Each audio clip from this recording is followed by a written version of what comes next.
أعوذ بالله من الشيطان الرجيم. بسم الله الرحمن الرحيم. الحمد لله الذي وكفى وسلام على عباده الذين اصطفى. أما بعد، قال الله تعالى في كلامه المجيد والفرقان الحميد: شهر رمضان أنزل فيه القرآن هدى للناس وبينات من الهدى والفرقان. صدق الله العظيم. الصوم لي وأنا أجزي به.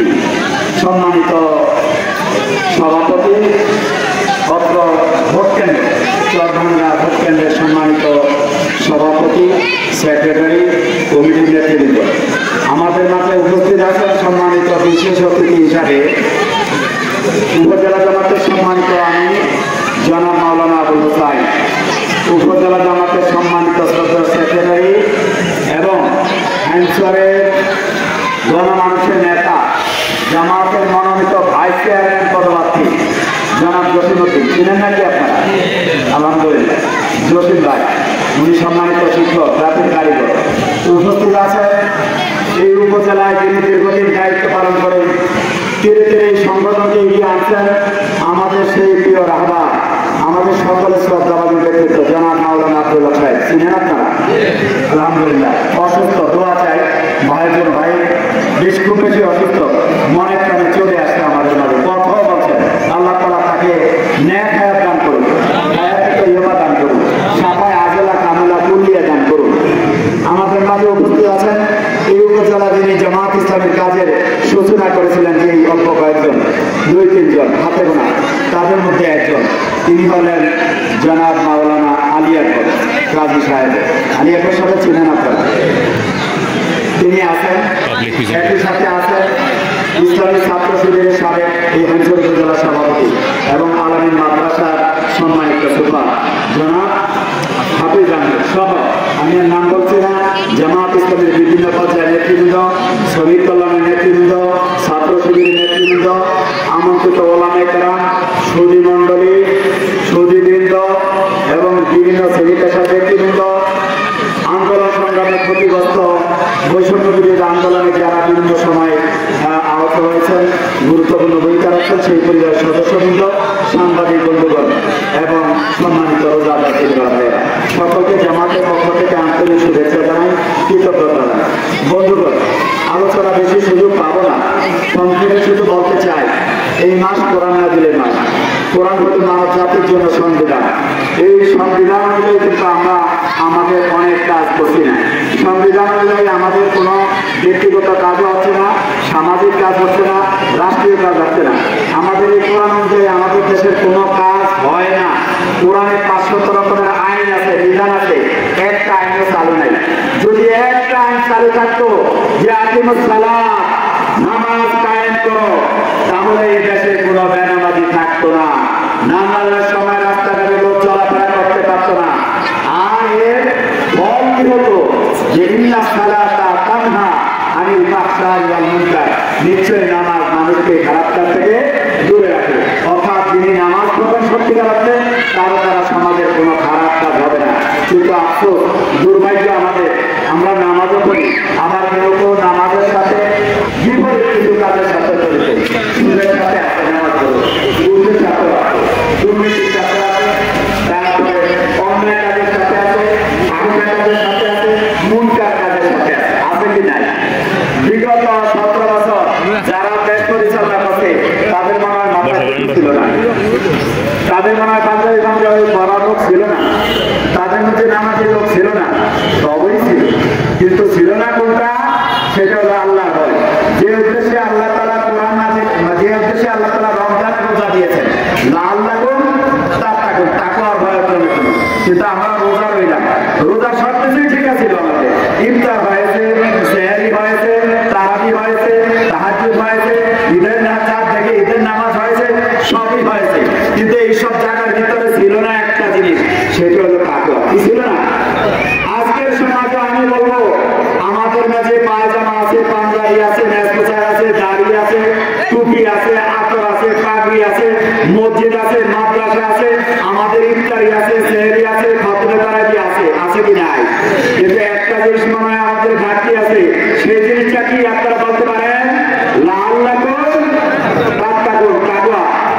সত্যিকার অর্থে মানব জাতির মধ্যে বিশেষ করে মুসলিম উম্মার মধ্যে তাকওয়া থাকতো, তাইলে তাকওয়ার ভয় যাদের আছে তারা কোনো অন্যায় কাজ করতে পারে না। তারা ঘুষের সাথে থাকতে পারে না, সুদ খাইতে পারে না, ব্যভিচার করতে পারে না, জুলুম করতে পারে না, ভোট ডাকাতি করতে পারে না, লুটপাট করতে পারে না, চাঁদাবাজি করতে পারে না, টেন্ডারবাজি করতে পারে না, দখল বাণিজ্য করতে পারে না, নমিনেশন বাণিজ্য তারা করতে পারত না। কিন্তু আফসোস এই সব আছে, নামাজ কালামা আমাদের আছে।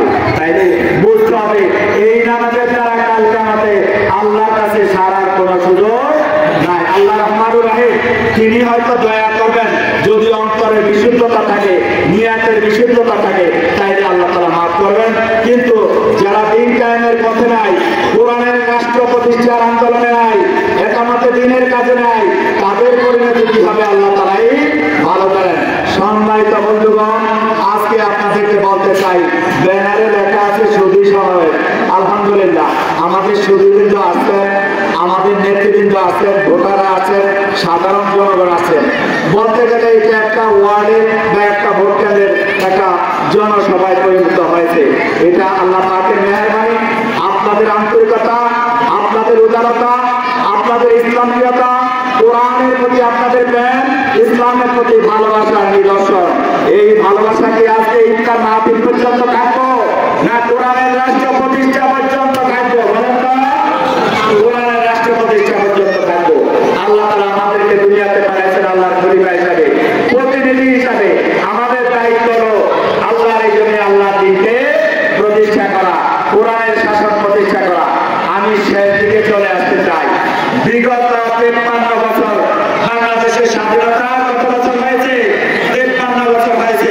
এই 53 বছরে আপনারা কি কি পান নাই? অনেক কিছুই পান নাই। আপনারা সন্ত্রাস দূর করতে পারেন নাই, আমরা দুর্নীতি দূর করতে পারি নাই, লুটপাট বন্ধ করতে পারি নাই, ঘুষ বাণিজ্য বন্ধ করতে পারি নাই, দখলদারিত্ব বন্ধ করতে পারি নাই, চাঁদাবাজি বন্ধ করতে পারি নাই। পাচ্ছি নাকি? আমি চ্যালেঞ্জ দিয়ে আজকে বলে যাই, কিয়ামত পর্যন্ত সমগ্র মানুষ যদি চেষ্টা করেন, ঘুষ বন্ধ করবেন, দুর্নীতি বন্ধ করবেন, আর মানুষের মঙ্গল আইনের পিছিয়ে থাকবেন, মানব রচিত আইন দিয়ে দেশ চালাবেন, তাহলে কিয়ামত পর্যন্ত এগুলি বন্ধ করা যাবে না। যদি সুদ, ঘুষ, দুর্নীতি বন্ধ করতে হয়, মানুষের অধিকার প্রতিষ্ঠা করতে হয়, আইনের শাসন, ন্যায় বিচার প্রতিষ্ঠা করতে হয়, জাতি, ধর্ম, বর্ণ নির্বিশেষে সকল নাগরিকের অধিকার নিশ্চিত করতে হয়, তাহলে আমাদের সবাইকে এক আল্লাহর বিধান, শাশ্বত বিধান, মানব জাতির পক্ষের জ্ঞানকে আর কোরআনের সমাজ, কোরআনকে সংবিধান হিসাবে বাংলার জমিনে প্রতিষ্ঠা করতে হবে। আমরা কি রাজি আছি? আমরা কি কোরআনের শাসন চাই? কে কে আমরা কোরআনের শাসন চাই? আল্লাহ সাক্ষী সাক্ষী দেখুন, আমাদের প্রিয় ভাইরা বাংলার জমিনে কোরআনের শাসন চাই। আল্লাহ আপনি আমাদেরকে কবুল করুন। সংগ্রামী বন্ধুরা আমার, আমি আজকে পরে শেষ করতে চাই বলে যে জামাত ইসলামী গত 41 সাল থেকে এই উপমহাদেশে, বিশেষ করে বাংলার এই ভূখণ্ডে কোরআনের সমাজ প্রতিষ্ঠা করতে গিয়ে জামাত ইসলামী হাজারো নেতা কর্মী শাহাদাত বরণ করেছে।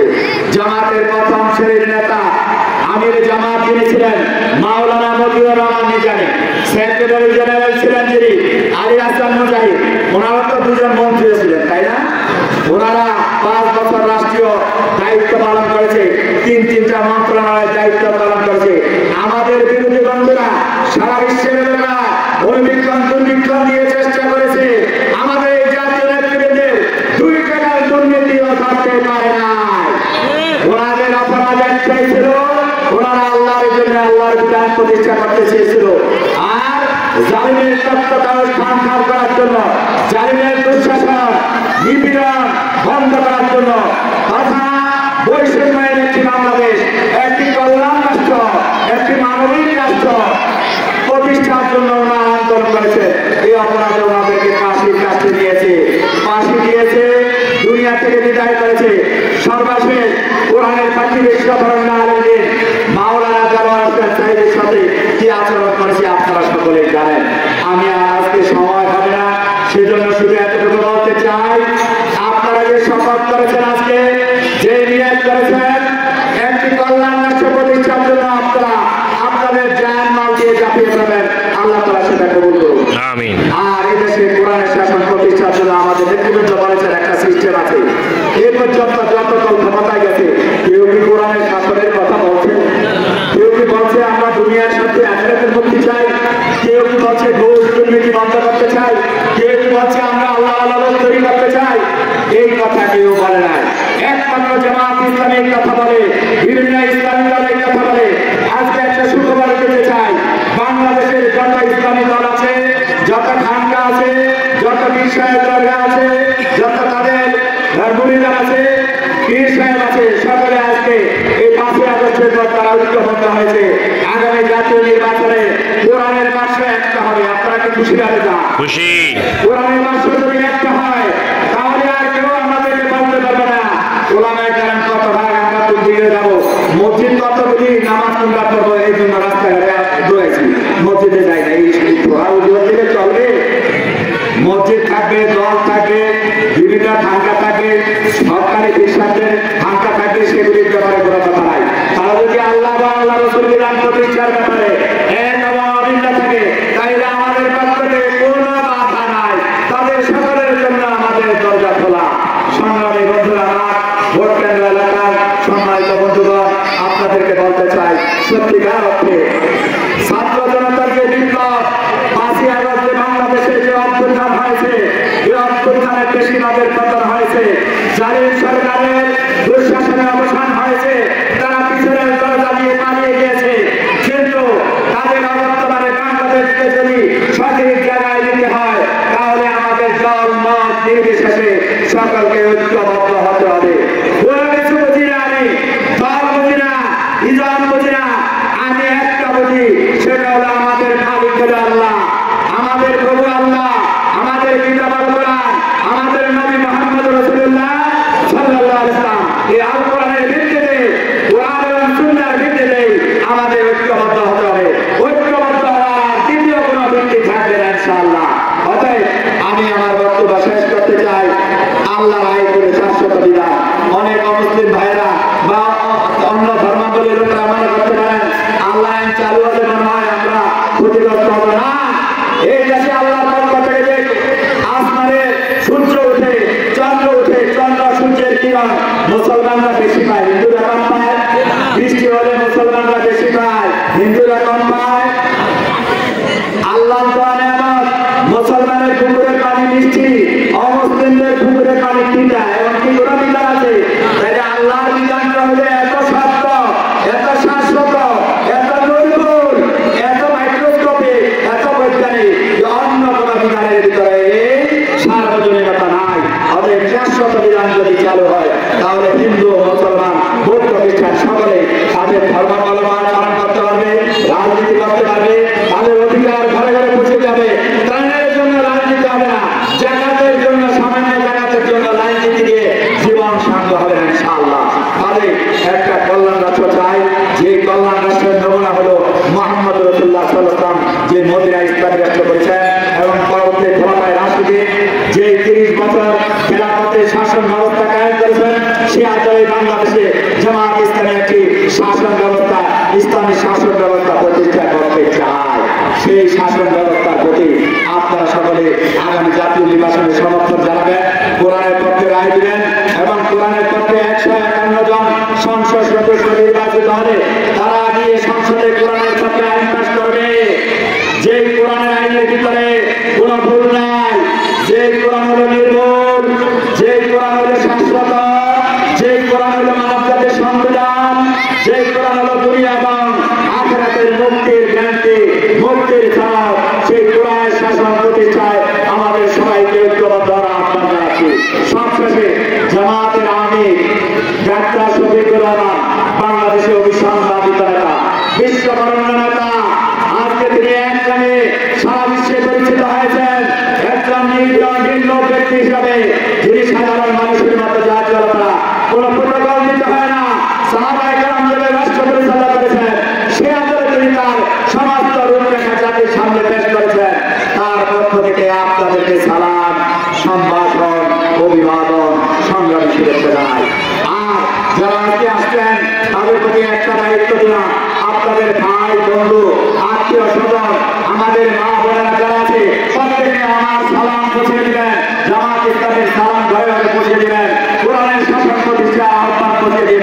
এই কথাগুলি বলে সবাইকে আবার ধন্যবাদ জানিয়ে আমার বক্তব্য শেষ করছি।